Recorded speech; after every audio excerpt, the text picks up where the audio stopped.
Sejam bem-vindos ao Nerdologia de História. Meu nome é Felipe Figueiredo, formado em História, colunista, podcaster, youtuber e professor.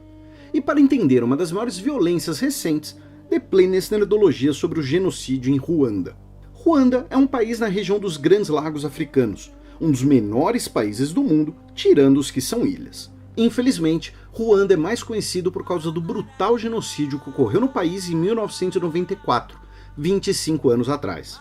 Para entender o genocídio em Ruanda, precisamos entender a formação do país. A população original da região é a Batwa, um povo de caçadores e coletores de baixa estatura. Habitualmente, esse tipo de população é chamada de pigmeus, embora seja um termo hoje considerado um pouco impreciso. Por um longo período, ocorreu um processo de lenta migração de povos Bantu para a região. Os Bantu são um dos maiores grupos étnico-linguísticos no mundo, com cerca de 5% da população mundial. O povo Bantu mais conhecido talvez sejam os Zulus, da África do Sul. Nesse período, chegam dois povos aonde hoje é Ruanda, os Hutus e os Tutsi. Aqui começa uma discussão que só vai se tornar mais complexa e violenta com o passar do tempo. Geneticamente, Hutus e Tutsi são povos parecidos, com características dos povos Bantu. Além disso, ambos falam o idioma Bantu. Qual a origem da diferença, então?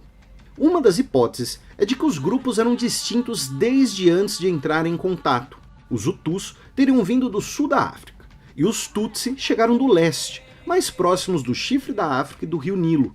As diferenças de fenótipo, como a altura, seriam resultado dessa distinção de origem, e também pelo isolamento do grupo durante as migrações.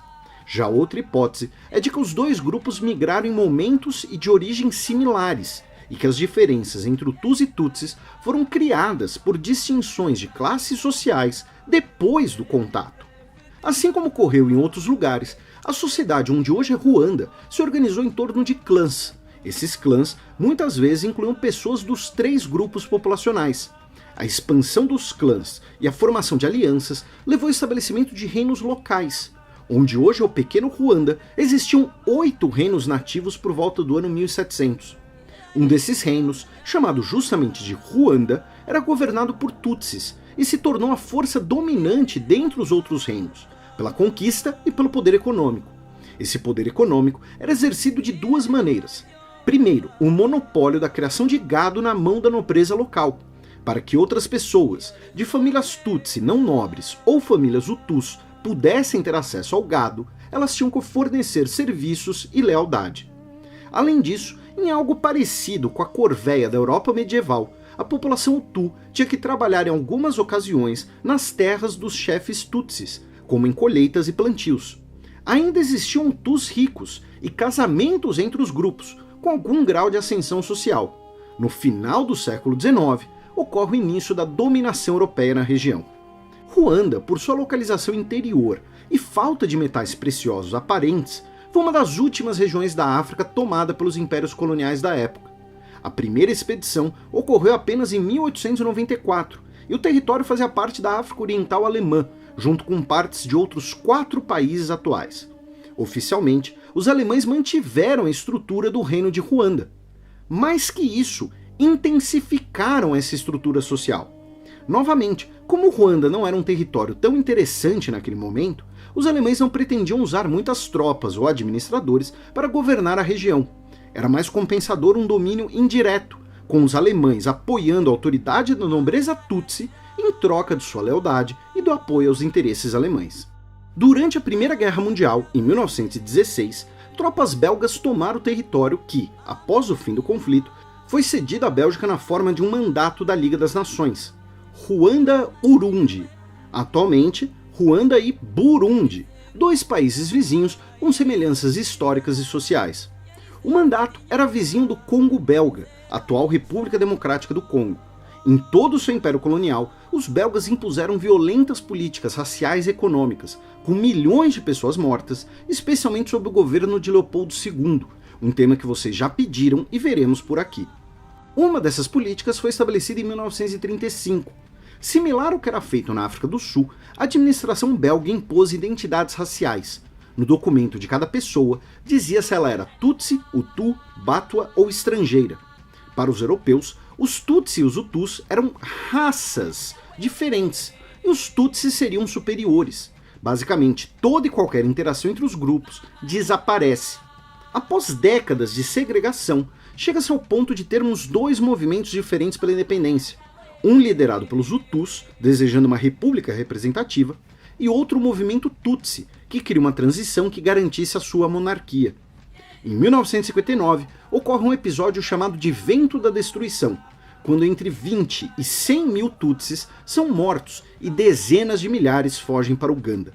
Em setembro de 1961, é realizado um plebiscito, em que a população decide pela independência como uma república, com um Hutu como primeiro-ministro. Em 1º de julho de 1962, Ruanda e Burundi se separam. Pelas décadas seguintes, a violência entre os grupos continuaria, porém diminuindo progressivamente, até 1990, quando o Fronte Patriótico de Ruanda, formado por cerca de 500 mil de Tutsis, invadiu o país pelo norte, a partir de Uganda. O grupo, liderado por Paul Kagame, alegava que o governo Hutu, liderado por Juvenal Habyarimana, desde 1973, estava reprimindo os Tutsis e não aceitava negociar com os refugiados que residiam fora do país. Foi início de uma guerra civil que durou até agosto de 1993. Nenhum lado conseguiu uma vantagem clara e o governo de Ruanda precisou negociar após protestos que pediam pelo fim da guerra. Com a assinatura de um cessar-fogo, a guerra teve uma trégua de cerca de 8 meses. Em 6 de abril de 1994, o avião que levava os presidentes de Ruanda e de Burundi, ambos Hutus, foi abatido enquanto pousava em Kigali. Até hoje, não se sabe quem abateu o avião, se os Tutsis ou se radicais Hutus contra o acordo de paz. O assassinato foi um estopim para que uma administração militar tomasse o governo e iniciasse uma perseguição contra os inimigos de Ruanda. Em outras palavras, o início do genocídio em que exército, polícia e milícias Hutus mataram indiscriminadamente Tutsis e Hutus moderados. Os eventos que inspiram o filme Hotel Ruanda causaram a morte de até 1 milhão de ruandeses, incluindo 70% da população Tutsi. Os assassinatos eram executados especialmente com facões. Além disso, a violência sexual foi generalizada no país. Com a retomada da Guerra Civil, o Fronte Patriótico de Ruanda voltou à ofensiva e derrotou o governo Hutu. O dia 15 de julho é considerado o fim do genocídio, quando o grupo Tutsi anunciou a vitória na guerra. Já o dia 7 de abril é um feriado nacional, lembrando o início da violência. Uma das questões mais sensíveis sobre o genocídio foi a inação internacional. As forças da ONU presentes não tinham força suficiente para intervir, mesmo com as denúncias pelo seu comandante das atrocidades que estavam acontecendo. E o aumento de forças foi inicialmente barrado pelos franceses. Embora posteriormente a França tenha realizado uma intervenção militar no país, até hoje os elos entre o governo francês e os Hutus são temas de teorias e suspeitas. Além disso, o conflito transbordou as fronteiras de Ruanda, motivando violência entre grupos internos nos países vizinhos, incluindo 2 guerras civis no Congo, que deixaram cerca de 5 milhões de mortos e outros milhões de deslocados. Após a paz, foi criado o Tribunal Penal Internacional para Ruanda, para julgar os envolvidos no genocídio, uma das origens do Tribunal Penal Internacional, que julga pessoas por crimes de guerra e contra a humanidade. Como sempre, fontes e sugestões de leitura estão aqui na descrição. Nos comentários do Nerdologia sobre coisas estranhas nos anos 80, perguntaram se a ideia de globalização não teria começado com as grandes navegações, bem antes dos anos 80. Mais ou menos. O historiador Fernando Brodel, um dos principais nomes do estudo da história, cunhou o termo economia-mundo para o período das navegações e a Idade Moderna, ou seja, as relações econômicas e técnicas mundiais se relacionavam. A diferença para o que existe hoje é especialmente a velocidade, e essa maior rapidez atual também faz com que coisas como questões culturais e políticas se relacionem.